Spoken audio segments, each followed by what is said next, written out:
Hello everyone. मेरा नाम है शिवी। और जैसा कि आपको पता है कि हम लोग updated class room study material का फर्स्ट पार्ट कर रहे हैं जो विजन आईएएस ने रिलीज किया था। इसमें फरवरी से लेकर अप्रैल 2021 तक का करंट अफेयर हम लोग कंप्लीट करेंगे। हम ऑलरेडी पॉलिटी का और इकोनॉमी का करंट अफेयर, इंटरनेशनल रिलेशंस, ये सारा कवर कर चुके हैं। आज हम स्टार्ट करने वाले हैं एनवायरमेंट एंड क्लाइमेट चेंज से रिलेटेड जो भी हमारा करंट अफेयर है उसके बारे में। ठीक है, तो एनवायरमेंट में क्या है, पहले हम डिस्कस करेंगे क्लाइमेट चेंज के बारे में कि क्लाइमेट चेंज में क्या क्या नया करंट अफेयर में रहा है। ठीक है, दूसरा पॉल्यूशन के बारे में कि पॉल्यूशन में क्या क्या नए प्रोटोकॉल्स आए हैं। तीसरा हम देखेंगे बायोडाइवर्सिटी के जो नए प्रोटोकॉल्स आए हैं और उससे रिलेटेड न्यूज के बारे में। चौथा है सस्टेनेबल डेवलपमेंट। पांचवा है डिजास्टर मैनेजमेंट एंड ज्योग्राफी। ठीक है, और सिक्स्थ रिपोर्ट्स जो न्यूज में रही हैं। ये सारा जो टॉपिक है वो एनवायरमेंट से रिलेटेड है। ठीक है, तो ये सारा टॉपिक आपका क्या कंप्लीट करेगा, फरवरी से लेकर अप्रैल 2021 तक का जो भी करंट अफेयर है एनवायरमेंट से रिलेटेड वो आपका कंप्लीट हो जाएगा। अब ये आपको पता होगा तो अभी एक नया एग्जाम आने वाला है। जो लोग गुजरात पब्लिक सर्विस कमीशन दे रहे हैं उनका एग्जाम 19 दिसंबर को है। तो जो लोग जीपीएससी की तैयारी कर रहे हैं उनके लिए बहुत ही ज्यादा बेनिफिशियल है क्योंकि डायरेक्टली क्वेश्चंस आते हैं विजन आईएएस के करंट अफेयर सीरीज से। और जो भी यूपीएससी के अपकमिंग एग्जाम्स है उसमें भी क्वेश्चंस फ्रेम किए जाते हैं विजन आईएएस से डायरेक्टली। तो ये सीरीज उनके लिए है। इसमें हम पूरा फरवरी से लेकर कब तक का, नवंबर 2021 तक का करंट अफेयर कंप्लीट करेंगे जिससे आपका 1 ईयर का करंट अफेयर कंप्लीट हो जाएगा। क्लियर है इतना? चलिए हम स्टार्ट करते हैं एनवायरमेंट के करंट अफेयर से, जिसमें पहला हमारा टॉपिक है क्लाइमेट चेंज से रिलेटेड क्लाइमेट रेजिलिएंट ग्रेन्स के बारे में। अब ये क्यों न्यूज में रहा था, तो रिसेंटली क्या हुआ है, यूनाइटेड नेशन जनरल असेंबली ने यूनानिमसली अप्रूव कर दिया है। क्या अप्रूव किया है कि इंडिया ने एक रेजोल्यूशन स्पॉन्सर किया था कि 2023 को as the international year of millets declare कर दिया जाए। International year of millets declare किया जाए, इसके लिए इंडिया ने एक रेजोल्यूशन स्पॉन्सर्ड किया था। तो उसको यूनाइटेड नेशन जनरल असेंबली ने अप्रूव कर दिया है। तो अब से 2023 को क्या माना जाएगा, इंटरनेशनल ईयर ऑफ मिलेट्स माना जाएगा। ठीक है, अब मिलेट्स क्या होते हैं, मिलेट्स जो होते हैं वो स्मॉल सीडेड ग्रास होती है। ठीक है, स्मॉल सीडेड ग्रास होती है जो मेनली सीरियल क्रॉप्स और ग्रेन्स की तरह यूज की जाती है एज ए ह्यूमन फूड और फॉडर, दोनों के लिए यूज की जाती है। ठीक है, इनको दो पार्ट में क्लासिफाई किया जाता है, एक होते हैं मेजर मिलेट्स और एक होते हैं माइनर मिलेट्स। ठीक है, किसकी बेसिस पे, उनके ग्रेन साइज के बेसिस पे। अब मेजर मिलेट्स में क्या आते हैं, मेजर मिलेट्स में आते हैं ज्वार, बाजरा और रागी, ये तीन आते हैं। ठीक है, माइनर मिलेट्स में आते हैं फॉक्सटेल, लिटिल, कोडो, पोरसो, ये सब कुछ आते हैं। और स्यूडो मिलेट्स मतलब जो मिलेट्स है नहीं बट मिलेट्स जैसे दिखते हैं, तो जैसे रजगिरा, आपने कभी आपके यहाँ पे 11 का फास्ट होता होगा तो उसमें रजगिरा और कुट्टू के आटे की पूड़ियां बनती हैं। ठीक है, तो उसमें जैसे वो यूज होता है ना, तो वो स्यूडो मिलेट्स में आते हैं। ये क्या होते हैं, they are not the part of the botanical family which the true grains belong, मतलब ये ट्रू ग्रेन्स नहीं होते हैं लेकिन न्यूट्रिशनली सिमिलर होते हैं उसके, इस वजह से इनको क्या बोला जाता है, स्यूडो मिलेट्स बोला जाता है। अब मिलेट्स का इंडिया में क्या स्टेटस है, तो इंडिया जो है वो लार्जेस्ट प्रोड्यूसर है मिलेट्स का। ठीक है, वर्ल्ड में 41% ग्लोबल मार्केट शेयर कहाँ से आता है, इंडिया से आता है। मैक्सिमम एरिया जो है मिलेट्स के अंदर इंडिया में कहाँ पर आता है, राजस्थान आता है। उसके बाद महाराष्ट्र और कर्नाटक में सबसे ज्यादा मिलेट्स होते हैं। मिलेट्स जो होते हैं ना वो एरिड और सेमी एरिड रीजन में होते हैं, और एरिड और सेमी एरिड रीजन हमारे यहाँ पे कहाँ पर है, राजस्थान और महाराष्ट्र में ज्यादा है। इस वजह से राजस्थान में सबसे ज्यादा मिलेट्स ग्रो किया जाता है। ठीक है, अब ये जो मिलेट्स होते हैं वो खरीफ क्रॉप होती है। देखो आपसे क्वेश्चन कैसे फ्रेम कर दिया जाएगा कि मिलेट्स जो होते हैं वो खरीफ सीजन में ग्रो किए जाते हैं या फिर राबी सीजन में ग्रो किए जाते हैं। मैक्सिमम एरिया कहाँ पर कवर होता है, राजस्थान में होता है कि महाराष्ट्र में होता है कि यूपी में होता है कि मध्य प्रदेश में होता है, और इंडिया लार्जेस्ट प्रोड्यूसर है कि नहीं, इस टाइप के क्वेश्चन इसके ऊपर फ्रेम हो जाएंगे। ठीक है, तो आपको पता होगा कि खरीफ का जो ग्रोइंग सीजन होता है वो जुलाई से अक्टूबर तक होता है। इसके लिए मैं आपको एक ट्रिक देती हूँ, बहुत सारे बच्चों को कंफ्यूजन होता है खरीफ का ग्रोइंग पीरियड कब स्टार्ट होता है और राबी का कब होता है। देखो KJRO, आर ओ तो हमको पता है ना, आर ओ वाटर हम पीते हैं, तो ये ऐसे याद रखिएगा। तो आर ओ मतलब राबी का सीजन स्टार्ट होता है अक्टूबर से, केजे मतलब खरीफ का सीजन स्टार्ट होता है जुलाई से। क्लियर है इतना? अब देखो ये जो खरीफ सीजन में उगते हैं वो कौन कौन से होते हैं, एक तो पर्ल मिलेट्स होता है, फिर फिंगर मिलेट्स होते हैं, ज्वार, ये सब खरीफ क्रॉप्स में आते हैं। मतलब मेन जो है हमारा रागी, बाजरा और ज्वार ये हमारे खरीफ सीजन में उगाए जाते हैं, ठीक है। और ये मेनली ग्रो किए जाते हैं arid and semi arid region of India में। क्लियर है इतना? ये देखिए यहाँ पे आप देख सकते हैं, ये देखो 20% से ज्यादा तो मतलब राजस्थान में सबसे ज्यादा है, 10 से 20% तो महाराष्ट्र में होता है, 1 to 10% तो कर्नाटक, मध्य प्रदेश, उत्तर प्रदेश और गुजरात में होता है। क्लियर है इतना? अब बेनिफिट्स क्या होते हैं मिलेट्स प्रोडक्शन के? तो हेल्थ बेनिफिट बहुत ज्यादा होते हैं। ये माल न्यूट्रिशन से फाइट करने में हमको हेल्प करता है, न्यूट्रिएंट कंटेंट बहुत ज्यादा होता है, ग्लूटेन फ्री होता है। तो जो लोगों को डायबिटीज होती है उनको ग्लूटेन फ्री खाना होता है, तो उसके लिए बहुत अच्छा होता है, ठीक है। एंटी एंटी कार्सिनोजेनिक और एंटी हाइपरटेंसिव फूड होता है, ठीक है। तो जिन लोगों को हाइपरटेंशन का प्रॉब्लम है उन लोगों के लिए भी अच्छा होता है। और ये क्या करता है, इन्फ्लेमेशन को रिड्यूस करता है और डाइजेशन को इम्प्रूव करने का काम करता है। अब इकोलॉजिकल बेनिफिट क्या है? तो ये कार्बन सिक्वेस्ट्रेशन का काम करता है। कार्बन सिक्वेस्ट्रेशन मतलब क्या होता है, एटमॉस्फेरिक कार्बन डाइऑक्साइड जो होती है उसको फिक्स करने का काम करता है। जबकि जो पैडी फील्ड होती हैं, मतलब कि जो राइस वगैरह की फील्ड होती है, वो मीथेन एमिट करती हैं जो कि ग्रीन हाउस गैसेज होती है। लेकिन ये उल्टा करता है, ये जो ग्रीन हाउस गैस है कार्बन डाइऑक्साइड उसी को सिक्वेस्ट्रेट करने का काम करता है, ठीक है। सिक्वेस्ट्रेट मतलब उसके अमाउंट को रिड्यूस करने का काम करता है। ये लेस वाटर इंटेंसिव होती है, मतलब ऐसे एरिया जहाँ पे ज्यादा वाटर रिक्वायरमेंट नहीं होता वहां पे इसको ग्रो किया जा सकता है। जबकि राइस प्लांट को नियरली 2.5 गुना ज्यादा पानी चाहिए होता है इससे। ये हार्डी, ड्रफ और टॉलरेंट हीट रेजिस्टेंस क्रॉप है। इसको ज्यादा पेस्ट और डिसीज भी नहीं लगते हैं, ठीक है। और ये किसी भी एरिया में ग्रो की जाती है जहाँ पे लेस देन 350 रेनफॉल भी होता है, वहां पे भी ग्रो की जा सकती है। Low fertile can grow on the low fertility soil, मतलब जहाँ की फर्टिलिटी भी बहुत कम है जैसे राजस्थान, तो वहां पे भी इसको ग्रो किया जा सकता है। अब इकोनॉमिक सिक्योरिटी क्या है? ये फेमाइन रिजर्व्स होती हैं, ठीक है। इनका ग्रोइंग पीरियड बहुत कम होता है, मतलब 65 डेज होती है। और इनको अच्छे से रखा जा सकता है 2 साल से ज्यादा, ठीक है। 2 साल और 2 साल से ज्यादा इसको रखा जा सकता है। लो इन्वेस्टमेंट में क्या है, केमिकल फर्टिलाइजर रिक्वायरमेंट नहीं होता है। जैसे स्मॉल मिलेट्स जो होते हैं वो ड्राई लैंड पर ही क्या हो जाते हैं, इजीली ग्रो कर लेते हैं, ठीक है। तो इसमें ज्यादा फर्टिलाइजर वगैरह का फर्टिलाइजर इंसेंटिव्स नहीं लगते हैं, ये सारी चीज होती है। गवर्नमेंट ने क्या क्या मेजर्स लिए हैं? तो ये अलग अलग प्रोग्राम चल रहे हैं, जैसे इंपॉर्टेंट नहीं है पर मैं आपको बता देती हूँ। Initiative for national security through the intensive millet production, integrated cereal development programmes in the core cereals, ठीक है। फिर न्यूट्री सीरियल्स और ये सारे। और 2018 को इंडियन गवर्नमेंट ने national year of millets declare किया था। जैसे 2023 को international year of millets declare किया है, वैसे ही 2018 में इंडिया ने इसको national year of millets declare किया था। क्लियर है इतना?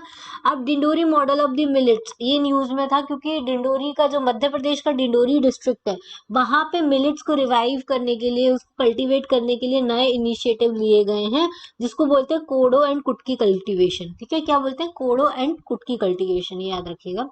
फिर नेक्स्ट न्यूज है हमारी, national climate vulnerability assessment report.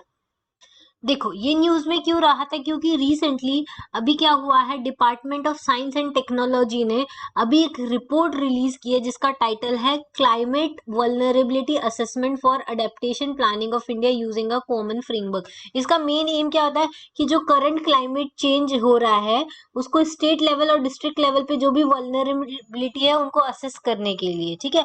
और इससे कैपेसिटी बिल्ड करने के लिए कि स्टेट जो है उस वल्नरेबिलिटी को असेस कर सके अलग अलग पैरामीटर्स के ऊपर। जो भी मोस्ट वल्नरेबल स्टेट्स हैं एंड डिस्ट्रिक्ट है इंडिया के, उनको ये क्या करेगी, आइडेंटिफाई करेगी रिपोर्ट, और उनको करंट क्लाइमेट रिस्क के हिसाब से वल्नरेबिलिटी इंडेक्स का यूज करना सिखाएगी, ठीक है। और उन सबके लिए कॉमन इंडिकेटर्स होंगे, ठीक है। अब इसमें क्या होगा, एक्टिव पार्टिसिपेशन हो जाएगा स्टेट और यूनियन टेरिटरी गवर्नमेंट का जब ये रिपोर्ट आएगी।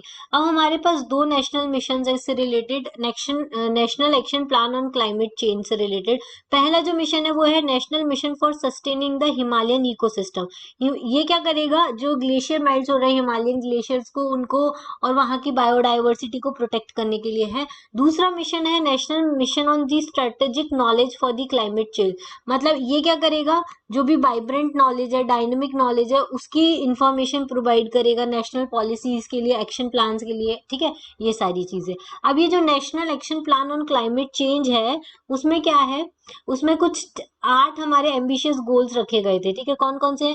National mission on sustainable agriculture, sustainable agriculture चाहिए, सोलार मिशन चाहिए, एनहांस एनर्जी एफिशिएंसी को एनहांस करने की जरूरत है, सस्टेनेबल हैबिटेट होना चाहिए, वाटर मिशन, ठीक है, ग्रीन इंडिया, फिर सस्टेनेबल द हिमालयन इकोसिस्टम और strategic knowledge for the climate change, ये सारी चीजें की गई थी, ठीक है। अब इंडिया ने अपनी रैंक को इम्प्रूव किया है, पहले 5th रैंक थी, अब इसकी रैंक कितनी हो गई है? 7th हो गई है क्लाइमेट रिस्क इंडेक्स में। अब ये क्लाइमेट रिस्क इंडेक्स कौन रिलीज करता है, ये भी आपको पता होना चाहिए। जर्मनी की एक थिंक टैंक है जर्मन वॉच, वो रिलीज करता है। क्लियर है इतना? चलिए नेक्स्ट अब हम देखते हैं इसकी की फाइंडिंग्स। इतना आपको डिटेल में पढ़ने की जरूरत नहीं है इसको।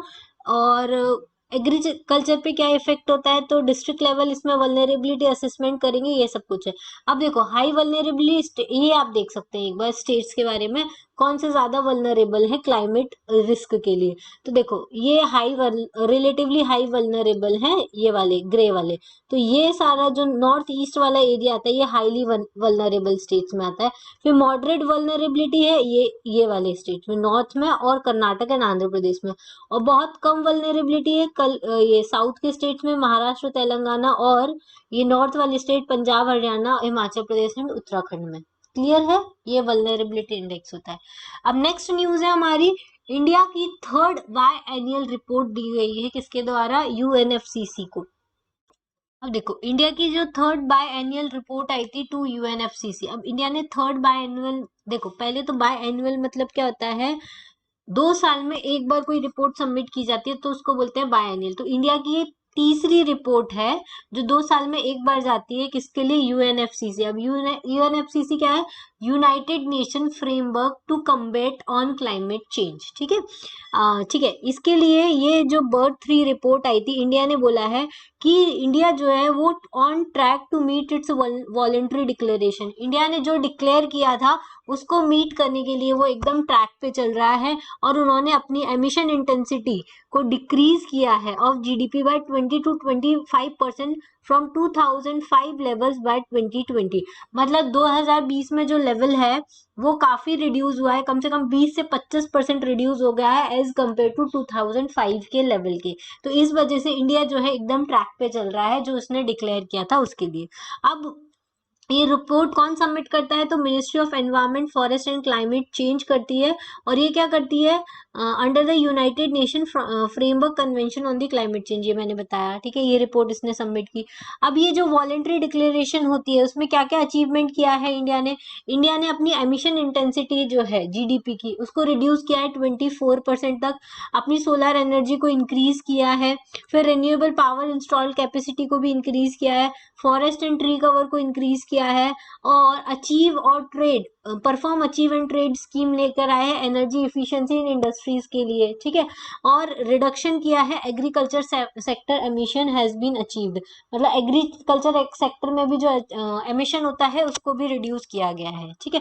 फिर भी इंडिया, आपको ये देखिए मेन याद रखना है, इंडिया अभी भी कितना डेफिसिट में चल रहा है? 83 गीगावाट ऑफ रिन्यूएबल एनर्जी, जबकि टारगेट कितना था? 175 गीगावाट ऑफ रिन्यूएबल एनर्जी का टारगेट था। कब तक? दिसंबर 2022 तक का, ठीक है। इंडिया की current installed renewable energy capacity कितनी है? 93 गीगावाट है मार्च 2021 तक की में। क्लियर है इतना? अब long term was packed at 450 gigawatt, लेकिन लॉन्ग टर्म का गोल क्या रखा है? 450 गीगावाट तक हम अचीव कर लेंगे 2030 तक, ये हमने गोल रखा है, ठीक है। अब ये आपको थोड़ा देख लीजिएगा, ज्यादा इंपॉर्टेंट नहीं है। नेशनल सोलार मिशन में कितना? 39 गीगावाट है, रूफ टॉप में कितना है? 4.4 है, विंड एनर्जी में 37.7 है, और ग्रीन एनर्जी कॉरिडोर याद रख सकते हो 7365 किलोमीटर के हमने बनाए हुए हैं। अदर ग्लोबल इनिशिएटिव्स क्या है क्लाइमेट चेंज से रिलेटेड? तो पहला है यूरोपियन क्लाइमेट लॉ। अब यूरोपियन क्लाइमेट लॉ में क्या होता है? यूरोपियन यूनियन के जितने मेंबर्स हैं वो एग्री करते हैं यूरोपियन क्लाइमेट लॉ के ऊपर, ठीक है। उसमें क्या क्या लिखा हुआ है? कुछ कमिटमेंट्स लिखी है क्लाइमेट न्यूट्रलिटी को अचीव करने के लिए। कब तक? 2050 तक। मतलब 2050 तक यूरोपियन यूनियन जो है वो क्लाइमेट न्यूट्रलिटी को अचीव कर लेंगे। इसके लिए कुछ लॉ बनाए गए हैं।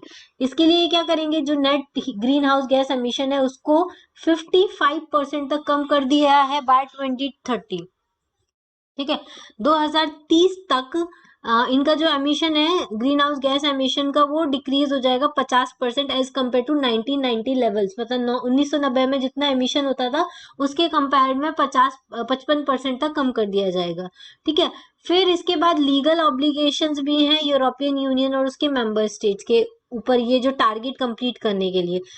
नेक्स्ट न्यूज है, न्यूजीलैंड ने क्या किया है, वर्ल्ड का पहला क्लाइमेट चेंज रूल्स क्या किए हैं, लॉन्च किए हैं। न्यूजीलैंड जो है वो वर्ल्ड की पहली कंट्री बन गई है जहां पे क्लाइमेट से रिलेटेड लॉज या रूल्स बनाए जाएंगे। ठीक है, फाइनेंशियल, इसके लिए इनको क्या रिक्वायरमेंट होगा, फाइनेंशियल फर्म्स जैसे बैंक, इंश्योरर्स, फंड मैनेजर की आवश्यकता होगी, जो क्या करेगा, एक्सप्लेन करेगा कि कैसे क्लाइमेट रिलेटेड रिस्क और अपॉर्चुनिटी को मैनेज किया जा सके। ठीक है, और ये कंट्री जो है वो 2050 तक कार्बन न्यूट्रल होना चाहती है, जैसा कि यूरोपियन यूनियन चाहती है। ठीक है, और इनका जो फाइनेंशियल सेक्टर है वो सबसे बड़ा रोल प्ले करेगा। अब ये जो लॉ है वो क्या करता है, क्लाइमेट रिस्क एंड रेजिलियंस लेकर आता है financial and the business decision making के लिए। जो बिजनेस फाइनेंशियल रिलेटेड डिसीजंस होते हैं उनमें भी ये क्या करना है, क्लाइमेट रिस्क एंड रेजिलियंस से रिलेटेड ही ये लोग क्या करेंगे, डिसीजन लेंगे, जिससे कि जो भी देखो फाइनेंस और बिजनेस में जो भी डिसीजन लिया जाएगा ऐसा लिया जाएगा कि उससे क्लाइमेट को कोई रिस्क ना हो। ठीक है, इस वजह से न्यूजीलैंड ने पहले क्लाइमेट चेंज रूल्स क्या की है, लॉन्च कर दिए हैं। अब इंडिया और यूएस का भी क्लीन एनर्जी इनिशिएटिव्स है।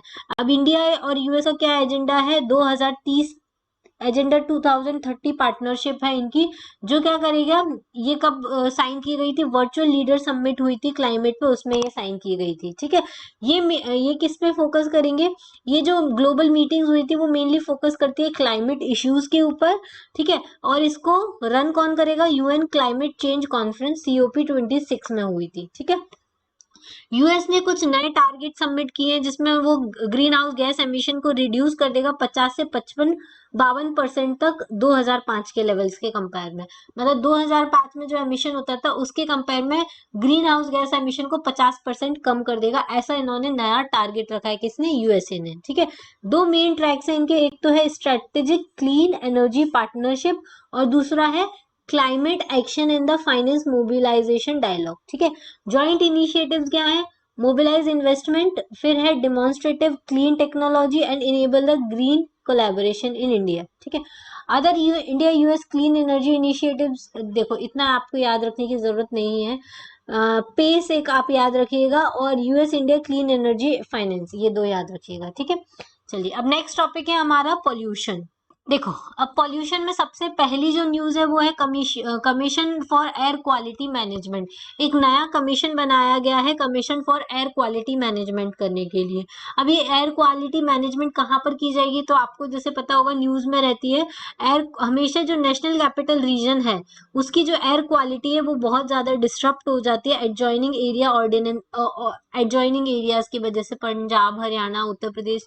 ठीक है, तो वहां की एयर क्वालिटी को मैनेज करने के लिए एक नया कमीशन बनाया गया है और इसी में क्या किया गया है, जो national capital region adjoining area ordinance था 2020 का, जो कि लैप्स हो गया था, उसको वापस से रीप्रमलगेट कर दिया गया है। ठीक है, अब ये न्यूज में क्यों था, क्योंकि ये commission for air quality management बनाया गया है, ये एक स्टैट्यूटरी बॉडी है। ठीक है, ऐसा आपसे क्वेश्चन पूछा जा सकता है कि जो कमीशन है एयर क्वालिटी मैनेजमेंट का, वो एग्जीक्यूटिव बॉडी है कि स्टैट्यूटरी बॉडी है कि कॉन्स्टिट्यूशनल बॉडी है।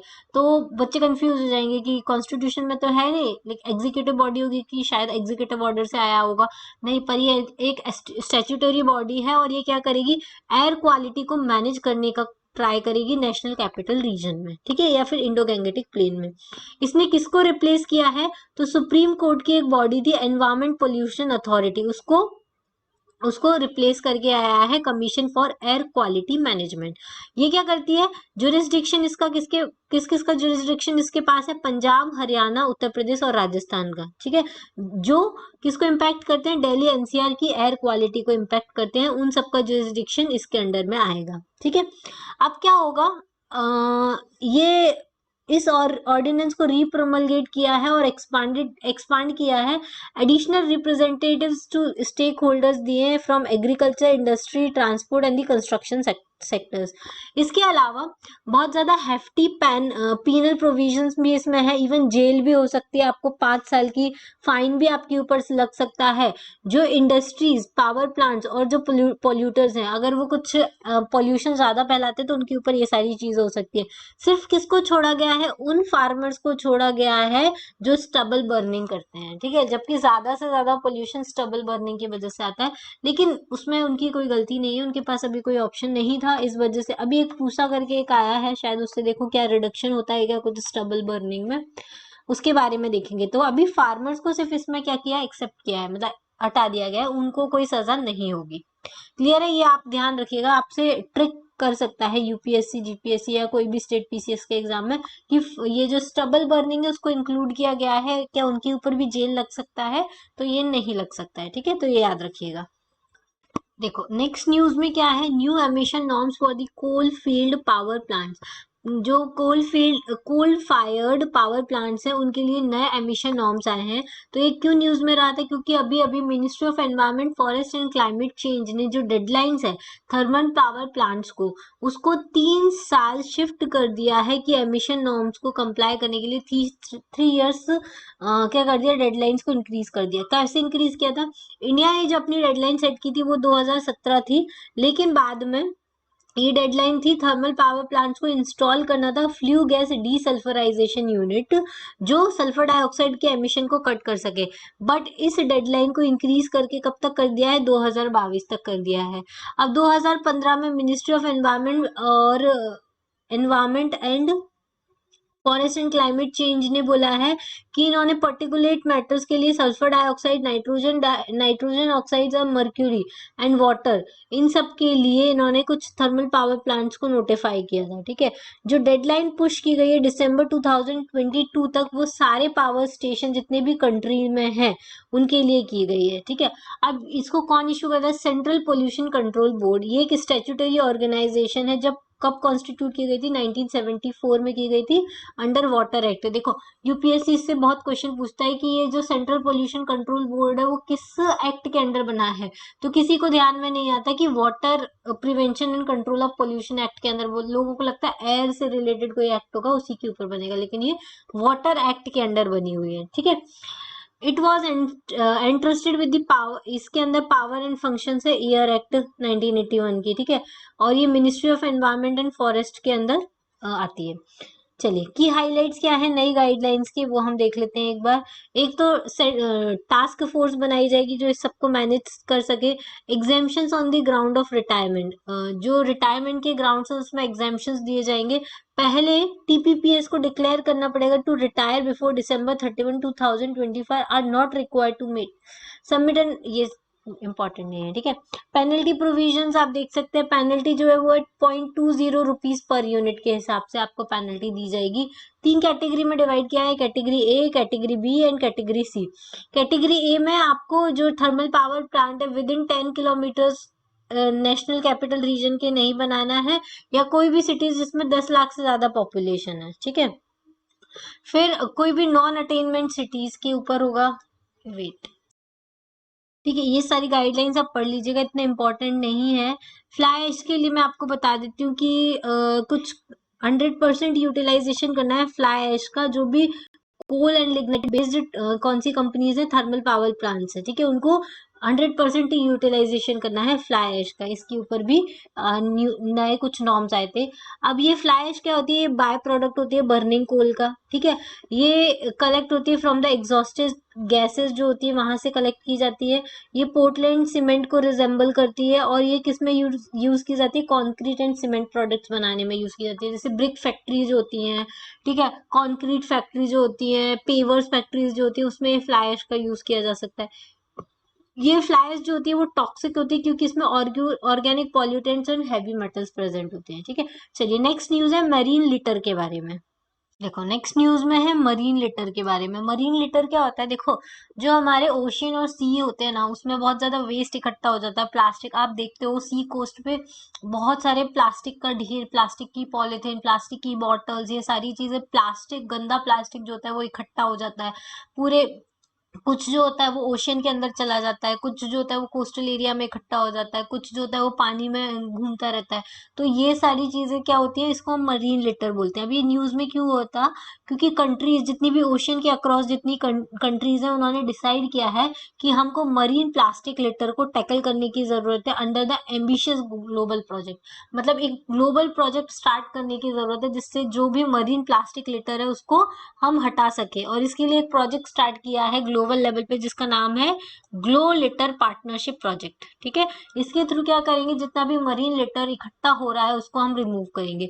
ग्लो लिटर पार्टनरशिप प्रोजेक्ट किसने इम्प्लीमेंट किया है, तो ये इंटरनेशनल मैरीटाइम ऑर्गेनाइजेशन और फूड एंड एग्रीकल्चर ऑर्गेनाइजेशन ने नॉर्वे, जो गवर्नमेंट ऑफ नॉर्वे है उसकी फंडिंग के साथ स्टार्ट किया है। ये जो इस प्रोजेक्ट का एम है कि जो मैरीटाइम ट्रांसपोर्ट है और फिशिंग सेक्टर्स है उनको क्या करेगा, हेल्प करेगा, जिससे कि लो प्लास्टिक को वो प्रोड्यूस कर सके फ्यूचर के लिए। इस गोल को अचीव करने के लिए प्रिवेंट किया गया है, रिडक्शन किया गया है, कंट्रोल किया गया है मरीन प्लास्टिक लिटर में। ठीक है, इंटरनेशनल मैरीटाइम ऑर्गेनाइजेशन जो है वो यूनाइटेड नेशन स्पेशलाइज्ड एजेंसीज हैं।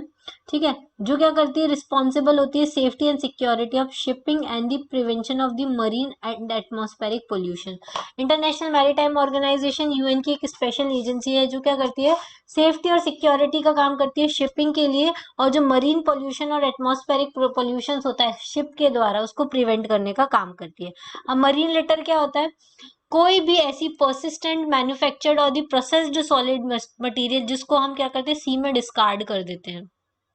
ठीक है, देखो क्या होता है, मैं आपको बताती हूँ, कोई भी ऐसी मैन्युफैक्चर्ड या परसिस्टेंट या कोई भी ऐसा सॉलिड मटेरियल जिसको सी में डिस्कार्ड कर दिया जाए, रिवर में कर दिया जाए, बीचेस पे कर दिया जाए, वो कैसे आए, सी में आए, रिवर के थ्रू आए, सीवेज के थ्रू आए, या स्टॉर्म वाटर के थ्रू आए, विंड की थ्रू आए, वो कैसे भी आए, लेकिन क्या कर रहे हैं, वो मरीन पोल्यूशन फॉर्म कर रहे हैं, तो हम उसको क्या बोलते हैं, मरीन लिटर बोलते हैं। ठीक है, अभी एटलीस्ट 8 मिलियन टन जो है प्लास्टिक हमारे ओशियन में आता है हर साल। 8 मिलियन मतलब 80 लाख टन प्लास्टिक जो होता है हर साल हमारे ओशियन में डंप किया जाता है, जिसके वजह से 80% जो मरीन डेब्रीज हैं वो सरफेस वाटर और डीप सी सेडिमेंट्स में आ चुकी हैं। ठीक है, मतलब 80% मरीन डेब्रीज बन चुकी हैं। कौन सी, ये 80 लाख टन जो प्लास्टिक आता है उसकी वजह से 80% मरीन डेब्रीज बनती है। एक जो प्लास्टिक बॉटल होती है ना जिससे हम पानी पीते हैं, अगर वो आपने ओशियन में फेंक दी तो वो कितने साल तक उसमें जिंदा रहती है, 450 साल। 450 साल तक वो उसी ओशियन में घूमती रहती है। ठीक है, तो आप समझ सकते हैं कि प्लास्टिक कितना डेंजरस होता है हमारे लिए।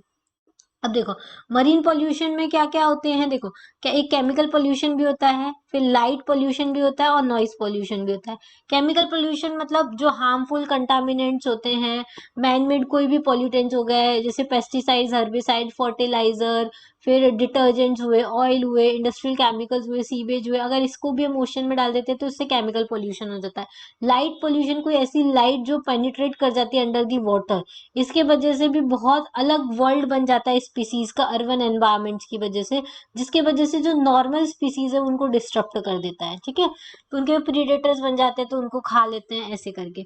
फिर नॉइस पॉल्यूशन आता है। ठीक है, नॉइस पॉल्यूशन में क्या होता है, नॉइस पोल्यूशन क्या करता है, नॉइस पोल्यूशन के वजह जैसे जो शिप्स होती हैं, सबमरीन्स होती हैं, ऑयल रिंग्स होते हैं, रिग्स होती हैं, ये क्या करती है, जो नेचुरल नॉइज है मरीन एनवायरनमेंट की उसको डिस्टर्ब कर देती है।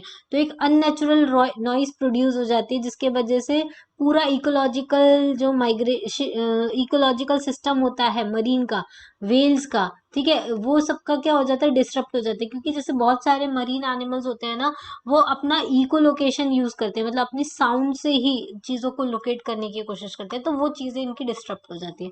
कॉजेज क्या होते हैं, देखो सी बेस्ड सोर्सेज बहुत सारे होते हैं, बहुत सारे डिस्कार्डेड फिशिंग गियर्स हो गए, शिपिंग एक्टिविटीज हो गई, फिर ओशियन माइनिंग्स हो गई, ये सारी चीजें। फिर लैंड बेस्ड में क्या होता है, अर्बन स्टॉर्म्स रन ऑफ हो गया, सी बेस्ड चला गया, फिर टूरिज्म, जो टूरिस्ट आते हैं वो थोड़ा गंदगी करके चले गए, या इंडस्ट्रियल एक्टिविटीज, तो इंडस्ट्रियल वेस्ट है वो उसको, फिर माइक्रो प्लास्टिक और नैनो प्लास्टिक जो है वो इसमें डाल दिया गया। अदर बहुत सारे अलग अलग, जैसे कि सॉलिड वेस्ट मैनेजमेंट नहीं किया, insufficient public and the potential consequences हैं, फिर इनएडिक्वेट लीगल और एनफोर्समेंट सिस्टम है, मतलब लीगल सिस्टम बना के नहीं रखा कि आप गंदगी नहीं कर, देखो कहीं पे भी अगर लीगल सिस्टम नहीं होता ना तो उसको प्रोहिबिट करना बहुत मुश्किल हो जाता है। अगर आपके आसपास में पुलिस होती है ना तो आपको क्राइम करने से डर लगता है, ठीक है। ऐसे ही जब रूल्स एंड रेगुलेशंस होते हैं ना तो उनको फॉलो करने का एक डर रहता है, तो ये सारी चीजें होती हैं। क्लियर है? अब देखिए इफेक्ट क्या क्या हो सकते हैं मरीन लिटर का, तो क्या हुआ, मरीन एनवायरनमेंट पे देखो, जितने भी मरीन स्पीसीज हैं वो उनकी डेथ हो जाएगी इंजेक्शन की वजह से, सफोकेशन, देखो प्लास्टिक जम जाएगा तो उनको प्रॉपर ऑक्सीजन नहीं मिलेगी, या फिर वो उसको इंजेस्ट कर लिया तो उसकी वजह से सफोकेट होके वो मर जाएंगे, तो मरीन स्पीसीज की डेथ होने लगेगी। फ्लोटिंग प्लास्टिक की वजह से बहुत ज्यादा मरीन ऑर्गेनिज्म, बैक्टीरिया, इन सब का स्प्रेड हो जाएगा, जिसकी वजह से बायोडाइवर्सिटी खत्म हो जाएगी। एक्सेसिव न्यूट्रिशन का ट्रिगर, जो भी देखो जैसे कि जो फर्टिलाइजर पेस्टिसाइड्स जो होते हैं वो एग्रीकल्चर लैंड से अगर रन ऑफ होके ओशियन में जाते हैं, उसके वजह से मैसिव ब्लूम ऑफ अलगे हो जाता है, मतलब वो एक्स्ट्रा न्यूट्रिएंट रिच वाटर होने की वजह से अलगल ब्लूम हो जाता है, अलगी बन जाती है, पूरा ऊपर सरफेस लेयर पे अलगी जम जाती है, जिसकी वजह से उसके जो नीचे वाले एनिमल्स होते हैं, जो नीचे वाले एक्वेटिक एनिमल्स होते हैं, उनको ऑक्सीजन नहीं मिल पाती है, तो वो क्या बन जाता है, डेड जोन बन जाता है। क्यों? क्योंकि वहां पे कोई भी लाइफ सस्टेन ही नहीं कर पाती, ऑक्सीजन नहीं मिल पाती है, फिर ऊपर से सनलाइट भी नहीं मिल पाती, क्योंकि सारी ऑक्सीजन और सनलाइट का यूज तो अलग ही कर लेते हैं, तो इसके वजह से नीचे का जो जोन होता है वो डेड जोन बन जाता है। ऐसे वर्ल्ड में अराउंड 500 डेड जोन बन चुके हैं, ठीक है, अलगल ब्लूम के वजह से। फिर फूड और हेल्थ में क्या होता है, फिश और अदर ऑर्गेनिज्म जो होती है ये माइक्रो प्लास्टिक को इंजेस्ट कर लेती है, और फिशेस को क्या होते हैं, ह्यूमन बींग्स क्या करते हैं, वो अपनी फूड में लेते हैं, इसके वजह से ये ह्यूमन फूड चेन में भी आ जाता है, तो उसकी वजह से बायो एक्यूमुलेशन और बायो मैग्निफिकेशन होता है। बायो एक्यूमुलेशन मतलब वहां का जो फूड फिश से हमने खाया है उसको हम खाएंगे, फिर हमको कोई और खाएगा, तो ऐसे ऐसे करके बायो एक्यूमुलेशन होता जाएगा ओवर द टाइम। मैग्निफिकेशन मतलब स्मॉल कंसंट्रेशन, मतलब जैसे हम बोलते हैं ना फर्टिलाइजेशन का जो टॉक्सिक कंटेंट है वो हमारे वेजिटेबल में आ रहा है, वेजिटेबल को कौन खा रहा है, एनिमल्स भी खा रहे हैं, ह्यूमंस भी खा रहे हैं, तो उनमें चला गया, फिर उन एनिमल्स को कोई उनके प्रेडेटर्स खाते तो उनमें भी चला जाएगा, तो उसको बायो मैग्निफिकेशन बोलते हैं। तो ऐसे ये बायो मैग्निफिकेशन भी हो जाएगा और पूरी फूड चेन में घुस जाएगा, ठीक है। फिर इकोनॉमिक लॉस क्या होते हैं, एक्सपेंडिचर इंक्रीज हो जाएगा, बीच क्लीनिंग कराना पड़ेगा, पब्लिक हेल्थ होगा, वेस्ट डिस्पोजल होगा, इन सारी चीजों की वजह से।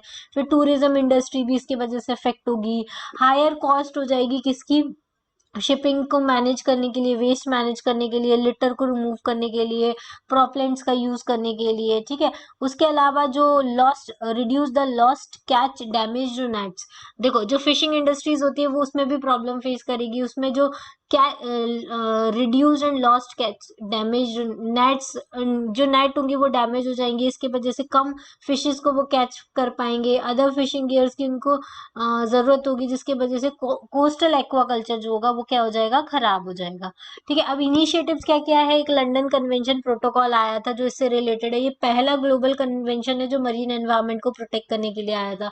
फिर मार्पोल जो है वो क्या करता है, ये प्रिवेंशन और पोल्यूशन को कंट्रोल करता है, किसके थ्रू, गार्बेज जो प्लास्टिक का डिस्चार्ज करते हैं उसके थ्रू, ठीक है।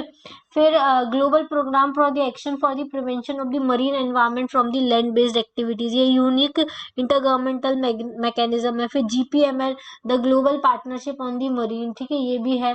ये Rio+20 से आया था जून 2020 में।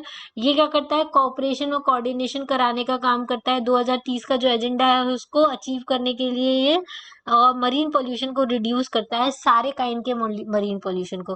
फिर इंडिया और जर्मनी ने एक एग्रीमेंट साइन किया है, sites combating the plastic entering the marine environment, cities जो प्लास्टिक के साथ कॉम्बैट करेंगी और उनको मरीन एनवायरनमेंट में जाने से रोकेंगी। अब ये किसके ऊपर है, देखो ये कहाँ पर किया गया है, अभी कानपुर, कोची और पोर्ट ब्लेयर में किया गया है, for a period of 3.5 years, मतलब 3.5 साल के लिए प्रोग्राम चलेगा, जिसमें प्लास्टिक को मरीन एनवायरनमेंट में एंटर करने से प्रोहिबिट किया जाएगा। ठीक है, उसके बाद ये किसके अकॉर्डिंग काम कर रहा है, जो हमारा स्वच्छ भारत मिशन अर्बन है उसके ऊपर काम कर रहा है, और ये सॉलिड वेस्ट मैनेजमेंट के ऊपर देखेगा। और जो पीएम का विजन है जिसमें वो सिंगल यूज प्लास्टिक को बैन कर रहे हैं 2020 तक, फेज आउट कर देंगे सिंगल यूज प्लास्टिक का, ये सारे जो प्रोग्राम है वो इसी के अंदर आते हैं, मरीन एनवायरनमेंट को प्लास्टिक से बचाने के लिए। क्लियर है। अब नेक्स्ट न्यूज है second world ocean assessment report. देखो ऑलरेडी मुझे लगता है, एक second wait, second world ocean assessment report news में क्यों रहा था, क्योंकि यूनाइटेड नेशन ने अभी रिसेंटली रिलीज किया है वर्ल्ड ओशियन असेसमेंट रिपोर्ट का सेकेंड पार्ट। देखो पहले जो इनिशियल रिपोर्ट पब्लिश की गई थी वो 2015 में पब्लिश की गई थी, अभी जो रिपोर्ट पब्लिश की गई है वो 2021 में पब्लिश की गई है। ठीक है, तो देखो रेगुलर प्रोसेस होता है ग्लोबल रिपोर्टिंग एंड असेसमेंट का स्टेट ऑफ मरीन एनवायरनमेंट। देखो क्या होता है, 2002 में वर्ल्ड समिट हुई थी सस्टेनेबल डेवलपमेंट के ऊपर, किसके द्वारा हुई थी, यूनाइटेड नेशन जनरल असेंबली के द्वारा हुई थी। फिर फर्स्ट वर्ल्ड ओशन असेसमेंट कब कंप्लीट हुआ था, 2015 में कंप्लीट हुआ था। इसकी की फाइंडिंग्स क्या थे वो देख लेते हैं। पहले तो ग्रेटेस्ट इन्फ्लुएंस हुआ था मरीन एनवायरनमेंट पे। ठीक है, मरीन एनवायरनमेंट सबसे ज्यादा अफेक्ट हुआ था। ठीक है, उसमें क्या हुआ था, 90% जो मैंग्रोव है, सी ग्रासेस है, मार्श प्लांट स्पीसीज है, और भी बहुत सारे जो सी वर्ड स्पीसीज हैं वो थ्रेट ऑफ एक्सटिंक्शन पे आ गए थे, मतलब एक्सटिंक्शन होने की एक्सटिंक्ट होने की कगार पर आ गए हैं। ठीक है, 90% मैंग्रोव, सी ग्रासेस और सी वर्ड स्पीसीज। ठीक है, और डेड जोन्स इंक्रीज होते जा रहे हैं। अभी थोड़ी देर पहले हमने देखा था डेड जोन कौन सा एरिया होता है, जहाँ पे अलगल ब्लूम हो जाता है, उसके नीचे वाला एरिया जो होता है वो ऑक्सीजन डेफिसिट हो जाता है, तो उस एरिया को हम क्या बोलते हैं, डेड जोन बोलते हैं। ठीक है, जहाँ पे क्या होता है, लो ऑक्सीजन या हाइपोक्सिक एरिया हो जाता है। लो ऑक्सीजन मतलब जहाँ पे ऑक्सीजन कम होती है, हाइपोक्सिक आपने ये वर्ड जरूर सुना होगा कोविड के टाइम पे, क्योंकि कोविड कैसी डिसीज है, हाइपोक्सिक डिसीज है, जिसमें क्या हो जाता है, ब्रेथलेसनेस होने लगती है, मतलब लो ऑक्सीजन सप्लाई हो जाता है, बिकॉज लंग्स डैमेज हो जाते हैं। तो हाइपोक्सिक मतलब कि इंसान ऑक्सीजन नहीं ले पा रहा है। ठीक है, तो वर्ल्ड ओशन में हाइपोक्सिक की कंडीशन बन जाती है, जिसके वजह से जो ऑर्गेनिज्म है वो मरने लग जाते हैं, तो वो जोन कैसा बन जाता है, डेड जोन बन जाता है। और डेड जोन इंक्रीज हो के अब कितने हो गए, नियरली डबल हो गए हैं। ठीक है, जो 2019 में थे वो अब कितने हो गए, बढ़ गए हैं, और कितने पहुंच गए, अबाउट 700 हो गए हैं। ठीक है, तो क्योंकि हर ऑर्गेनिज्म को ऑक्सीजन की रिक्वायरमेंट होती है, और ऑक्सीजन की डिफिशियंसी में वहां पे क्या बन जाता है, डेड जोन बन जाता है। और मरीन हीट वेव्स बहुत ज्यादा इंक्रीज हो गई हैं, बहुत ज्यादा हीट वेव्स आने लग गई हैं, और साथ में ट्रॉपिकल साइक्लोन्स की फ्रीक्वेंसी और स्ट्रेंथ भी इंक्रीज होती जा रही है, और फ्यूचर में ये और इंक्रीज होगी। फिर क्लाइमेट चेंज की वजह से जो ओपन ओशियन है वहां पे ओशियन की जो एबिलिटी होती है anthropogenic to take up the anthropogenic carbon, वो भी रिड्यूस हो रही है।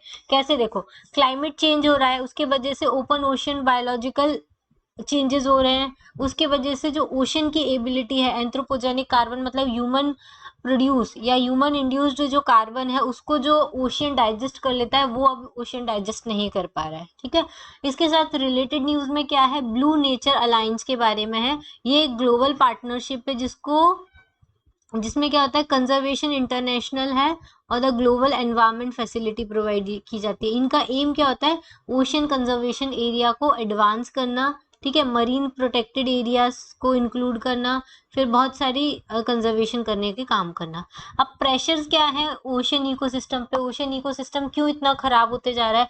पहला जो प्रेशर है वो आता है हमारा कि क्लाइमेट और एटमॉस्फेयर के जो प्रेशर में चेंज हो रहा है, तो अपर ओशियन वार्मिंग होती जा रही है, ओशियन का जो ऊपर वाला पार्ट है वो वार्म होते जा रहा है, ओशियन एसिडिफिकेशन होते जाता है, डीऑक्सीजनेशन मतलब डेड जोन बनते जा रहे हैं, ऑक्सीजन की कमी होती जा रही है, इनऑर्गेनिक न्यूट्रिएंट्स का इनपुट जो है वो डिक्रीज होते जा रहा है, वर्टिकल सेपरेशन हो रहा है लेयर्स का। वर्टिकल सेपरेशन मतलब जैसे देखो ये ओशियन है, अब क्या हो रहा है, यहाँ पे लेयर्स सेपरेट होती जा रही है, ऊपर वार्म वाटर, नीचे कोल्ड वाटर, उसके नीचे वार्म, ऐसे लेयरिंग होती जा रही है, स्ट्रेटिफिकेशन होता जा रहा है। फिर एक्सट्रीम क्लाइमेट इवेंट्स हो रहे हैं, जैसे कि मरीन हीट वेव्स आ रहे हैं, ट्रॉपिकल साइक्लोन्स आ रहे हैं। आपको ये पता हो कि पहले ट्रॉपिकल साइक्लोन्स कब आते थे, और ट्रॉपिकल साइक्लोन्स जो होते हैं वो हीट के हीट इंड्यूस्ड साइक्लोन्स होते हैं समर के टाइम पर ही आते हैं, ठीक है। और इसकी वजह से सी लेवल राइज हो रहा है, क्योंकि मेल्टिंग हो रही है ग्लेशियर्स की, तो ज्यादा से ज्यादा रिवर का कंटेंट बढ़ रहा है और उसकी वजह से ओशन का कंटेंट बढ़ रहा है, तो सी लेवल राइज हो रहा है। अब एंथ्रोपोजेनिक प्रेशर मतलब ह्यूमन इंड्यूस्ड प्रेशर कौन कौन से हैं, देखो फिशरीज और ओवर फिशिंग होती है, ठीक है। Fisheries bycatch threatening, catch करके फिशिंग की जाती है। टारगेटेड हार्वेस्टिंग की जाती है। मरीन पॉल्यूशन बहुत ज्यादा हो रहा है ह्यूमन की वजह से, क्योंकि प्लास्टिक हम उसी में डंप कर रहे हैं, और फिर शिप्स जो होते हैं एक जगह से दूसरी जगह जाते हैं, उसकी ऑयल स्पिलिंग हो रही है, इसकी वजह से भी बहुत ज्यादा पोल्यूशन बढ़ रहा है।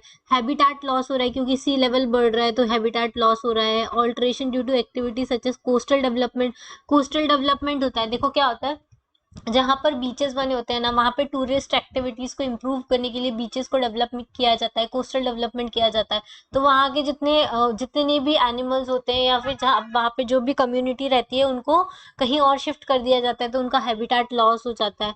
फिर लैंड बेस्ड पॉल्यूशन बढ़ जाता है। एंथ्रोपोजेनिक नॉइज के वजह से वेसल ऑयल एंड गैसेस, देखो एंथ्रोपोजेनिक नॉइज मतलब जो भी सोर्सेज है, जैसे कि सी में वेसल्स ट्रेवल कर रहे हैं, ऑयल या गैस ट्रेवल कर रही है, उसके वजह से जो नॉइज प्रोड्यूस होती है, उसके वजह से जो भी एक्वेटिक स्पीसीज है वो डेंजर में आ जाते हैं, ठीक है। अब क्या होता है, जैसे ऑयल एक्सप्लोरेशन होता है, गैस एक्सप्लोरेशन होता है, इंडस्ट्रियल एक्टिविटीज होती है, सोनार एक्टिविटीज होती है, हमारी सबमरीन जो होती है वो सी में ट्रैवल करती हैं, तो उसके वजह से एक अलग सी नॉइज प्रोड्यूस होती है, जिसके वजह से जो भी एक्वेटिक एनिमल्स होते हैं उनकी लाइफ थ्रेटनिंग होती है, ठीक है। शिप जो होती है वो स्ट्राइक कर जाती है एक्सीडेंटली, तो उसके वजह से ऑयल स्पिल हो जाता है, यूट्रोफिकेशन हो जाता है कोस्टल ओशियंस पे, तो ये सारी चीजें होती हैं। अदर प्रेशर्स क्या होते हैं, इन्वेजिव स्पीसीज, एक स्पीसीज दूसरी स्पीसीज के यहाँ ऐसी स्पीसीज पहुंच गई जिसकी वजह से पहली वाली जो स्पीसीज थी उसको पूरा खत्म कर लिया या उस पर इन्वेजन कर दिया, तो उसको इन्वेजिव स्पीसीज बोलते हैं, ठीक है। क्लाइमेटिक रिस्क, जिसके वजह से large amount of methane release हुई फ्रॉम मरीन हाइड्रेट्स, ये सारी चीजें होती हैं, ठीक है। इलीगल सैंड माइनिंग, अब ये क्यों न्यूज में रहा था, क्योंकि बिहार गवर्नमेंट ने रिसेंटली बैन किया है सैंड माइनिंग को, जितने भी रिवर ब्रिजेस हैं उनके पास में। पहले क्या होता था, रिवर ब्रिज के पास में सैंड माइनिंग की जाती थी, तो उसको बिहार गवर्नमेंट ने बैन कर दिया है, क्योंकि उसकी वजह से रिवर के जो ब्रिज का इंफ्रास्ट्रक्चर था वो खराब हो जाता था, और सैंड माइनिंग तो इलीगल है ही। अब ये न्यूज में क्यों रहा था, क्योंकि इसके वजह से इलीगल सैंड माइनिंग को चेक करने के लिए, क्योंकि ये क्या करते हैं, जो भी ब्रिजेस होते हैं उनको थ्रेटन करते हैं, मतलब ब्रिज जो होते हैं, रिवर के पास अगर सैंड माइनिंग होगी, ब्रिजेस के पास अगर सैंड माइनिंग होगी, तो माइनिंग की वजह से वो ब्रिज टूट सकता है, ठीक है। माइनिंग जो होती है वो सिर्फ वाटर फ्लो को डाइवर्ट नहीं करती है, इवन ये इसके जो ब्रिज का फाउंडेशन है उसको भी हिलाकर रख देती है। इस वजह से बिहार गवर्नमेंट ने सैंड माइनिंग को बैन किया हुआ है। अब इलीगल सैंड माइनिंग क्या होती है, देखो सैंड जो होता है वो माइनर मिनरल होता है, किसके under, mines and mineral act 1957 के अंडर में, ठीक है। इसलिए सैंड माइनिंग को रेगुलेट किया जाता है स्टेट गवर्नमेंट के द्वारा, इसलिए बिहार गवर्नमेंट ने बैन किया है, सेंट्रल गवर्नमेंट ने बैन नहीं किया है। तो आपको ये अगर क्वेश्चन में कभी आपसे पूछ लिया जाए सैंड माइनिंग जो होता है वो किसके द्वारा रेगुलेट किया जाता है, सेंट्रल गवर्नमेंट या स्टेट गवर्नमेंट, तो स्टेट गवर्नमेंट के थ्रू रेगुलेट किया जा सकता है। अब कॉजेज क्या होते हैं इलीगल सैंड माइनिंग में, मेन कॉज यही है कि सप्लाई डिमांड मिसमैच हो गया है। इंडिया में जो कंस्ट्रक्शन आपको पता है कि बहुत ज्यादा बढ़ते जा रहा है, आप अपने आसपास देखो, आज से 2 साल पहले क्या था और अब क्या है, तो कंस्ट्रक्शन बहुत ज्यादा आपको आसपास, अगर आप सिटी में रहते हैं तो आप देखेंगे कि बहुत सारे टावर बिल्डिंग्स बन चुकी हैं, ठीक है। अगर आप रूरल एरियाज में रहते हैं तो बहुत सारी बिल्डिंग्स बन चुकी हैं, या कंस्ट्रक्शन तो हो ही रहा है सब जगह। तो 2000 के बाद कंस्ट्रक्शन बहुत ज्यादा हो गया है, इसके वजह से जो सैंड के प्राइस हैं वो इंक्रीज होके 150 से 200% इंक्रीज हो गए हैं 2 साल में। इसके वजह से क्या हो रहा है, सैंड माफिया का ग्रोथ हो रहा है, समझ में आया। अब क्या हो रहा है, जो और सबसे बड़ा प्रॉब्लम है, mining companies, bureaucracy and law enforcement agency के बीच में कोई नेक्सस नहीं है, ठीक है। तो कोई अच्छा से वो लोग आपस में कोऑपरेट नहीं करते हैं। अब क्या क्या स्टेप्स लिए हैं सस्टेनेबल माइनिंग को एनकरेज करने के लिए सेंट्रल गवर्नमेंट ने, तो बहुत सारी गाइडलाइंस इशू की है सैंड माइनिंग के लिए 2020 में, किसके द्वारा, ministry of environment forest and climate change. हो सकता है आपको मिनिस्ट्री ऑफ मिनरल्स दे दे तो वो गलत है, तो ministry of environment forest and climate change ने ये गाइडलाइंस इशू की है। इसके लिए एक स्कीम भी आई है, प्रधानमंत्री खनिज क्षेत्र कल्याण योजना, ठीक है। प्रधानमंत्री प्रधानमंत्री खनिज क्षेत्र कल्याण योजना इसी से रिलेटेड है। मिनिस्ट्री माइनिंग सर्विलेंस सिस्टम भी बनाया गया है। माइनिंग सर्विलेंस सिस्टम क्या करता है, स्पेस टेक्नोलॉजी का यूज करता है जिससे कि इलीगल माइनिंग को देखा जाए स्पेस टेक्नोलॉजी के थ्रू या सैटेलाइट्स के थ्रू, ठीक है, कि कहाँ पर इलीगल माइनिंग हो रही है। Developing alternative to the sand like fly ash, use of slag, powdered glass. अब क्या किया जा रहा है, सैंड का ऑल्टरनेटिव ढूंढा जा रहा है, जैसे कि फ्लाई ऐश का यूज कर लो, स्लैग का यूज कर दो, पाउडर्ड ग्लास का यूज कर लो, तो ये सब भी क्या करते हैं, सैंड की तरह एक्ट करते हैं। मोस्ट इंपॉर्टेंट जो इम्पैक्ट होता है इलीगल सैंड माइनिंग का, वो किसके ऊपर होता है, तो सबसे ज्यादा इम्पैक्ट होता है बायोडाइवर्सिटी के ऊपर। क्यों, देखो बायोडाइवर्सिटी में जो रिलेटेड इकोसिस्टम होता है वो सबसे ज्यादा, अगर रिवर के पास सैंड माइनिंग हो रही है तो रिवर का इकोसिस्टम खत्म हो जाता है, ओशियन के पास में हो रही है तो ओशियन का खत्म होगा। लैंड लॉसेस होते हैं जो इनलैंड और कोस्टल, जहाँ पे इरोजन हो रहा है दोनों जगह का लॉस होता है। हाइड्रोलॉजिकल फंक्शन में वाटर फ्लो चेंज होता है, फ्लड आ सकता है ज्यादा, ठीक है, मरीन करंट्स फ्लो होते हैं। वाटर सप्लाई में वाटर टेबल जो है ग्राउंड वाटर का वो नीचे चला जाएगा और वो पॉल्यूट हो जाएगा। इंफ्रास्ट्रक्चर में क्या डैमेज हो सकता है, ब्रिज डैमेज हो सकता है, रिवर एम्बैंकमेंट्स डैमेज हो सकते हैं, कोस्टल इंफ्रास्ट्रक्चर जो है वो भी डैमेज हो सकता है। फिर क्लाइमेट में क्या चेंज हो सकता है, देखो क्लाइमेट में क्या चेंज हो सकता है, जो ट्रांसपोर्ट एमिशन होता है उसके वजह से डायरेक्टली हम हमारा पोल्यूशन इंक्रीज हो सकता है, और इनडायरेक्टली कैसे हो सकता है, सीमेंट के प्रोडक्शन की वजह से पोल्यूशन हो सकता है या क्लाइमेट को इफेक्ट हो सकता है, ठीक है। लैंडस्केप में क्या है, तो देखो कोस्टल इरोजन होता है, changes in the deltaic structure, queries, pollutions of the river. Coastal landscape में कोस्टल इरोजन हो सकता है, ठीक है, डेल्टाइक स्ट्रक्चर चेंज हो सकता है, रिवर का पॉल्यूशन हो सकता है, ये सारी चीजें हो सकती है। एक्सट्रीम इवेंट्स में क्या हो सकता है, प्रोटेक्शन अगेंस्ट एक्सट्रीम इवेंट्स, मतलब फ्लड आ सकता है, ड्रॉट आ सकता है या स्टॉर्म सर्ज आ सकता है। क्लियर है इतना, तो आज हम लोगों ने दो टॉपिक कवर कर लिए हैं, एक तो क्लाइमेट चेंज और दूसरा हमने पॉल्यूशन के बारे में डिस्कस किया है, ठीक है। अब इन सब का एक शॉर्ट वीडियो भी मैं आपको बनाऊंगी एनवायरनमेंट के ऊपर। नेक्स्ट जो दो तीन टॉपिक बाकी हैं, बायोडाइवर्सिटी एंड अदर्स, वो हम नेक्स्ट लेक्चर में कवर करेंगे। आज हमने जो पढ़ा वो मैं आपको एक बार रिवाइज करा देती हूँ, जिससे कि हमने आज जो भी पढ़ा वो एक बार आपका कवर हो जाए। देखो क्लाइमेट रिजिलियंट ग्रेन्स में हमने देखा कि 2023 को क्या बनाया, इंटरनेशनल ईयर ऑफ मिलेट्स बनाया। दो मिलेट्स होते हैं, मेजर मिलेट्स और माइनर मिलेट्स। मेजर मिलेट्स में आता है ज्वार, बाजरा और रागी, बाकी माइनर मिलेट्स में देख लेना, स्यूडो मिलेट्स में आते हैं राजगिरा एंड द कुट्टू। इंडिया जो है वो लार्जेस्ट प्रोड्यूसर है मिलेट्स का, ठीक है। मेजर मिलेट्स जो होते हैं वो खरीफ सीजन में ग्रो किए जाते हैं, जुलाई से अक्टूबर में, और राजस्थान जो है वहां पे सबसे ज्यादा प्रोडक्शन होता है। ये माल न्यूट्रिशन से फाइट करने में हेल्प करता है, कार्बन सिक्वेस्ट्रेशन का काम करता है, और ये इसमें लो इन्वेस्टमेंट होती है इकोनॉमिक सिक्योरिटी के हिसाब से, ठीक है। ये इतना आपको इसमें याद रखना है। फिर national climate vulnerability assessment report हमने देखा था, department of science and technology ने रिलीज की। ये स्टेट और डिस्ट्रिक्ट, जो मोस्ट वल्नरेबल स्टेट और डिस्ट्रिक्ट है उनका असेसमेंट करते हैं, ठीक है, ठीक है। जो भी कॉमन फैक्टर्स होते हैं उसके हिसाब से उनका असेसमेंट किया जाता है। दो मिशन है इसमें, national action plan on climate change में पहला है national mission for sustaining the Himalayan ecosystem, और दूसरा है national mission for the strategic knowledge for the climate change, ठीक है। ये दो मिशन है जिसके थ्रू हम क्या करते हैं, असेसमेंट किया जाता है।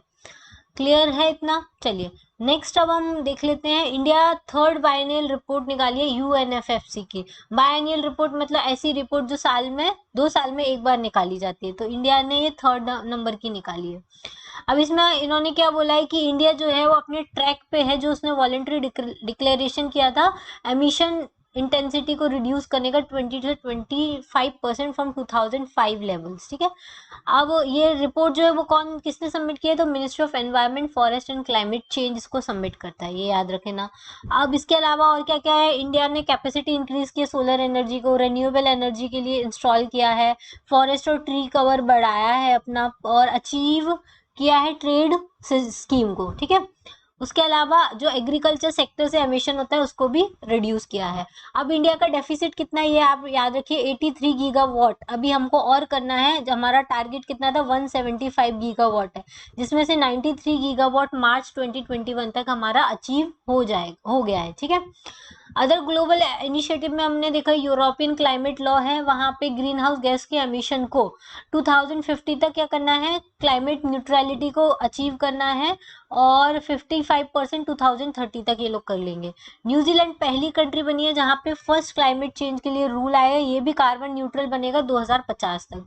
इंडिया और यूएस के भी क्लीन एनर्जी इनिशिएटिव्स हैं जिसमें लो कार्बन ग्रोथ को ये लोग क्या कर रहे हैं, सपोर्ट कर रहे हैं।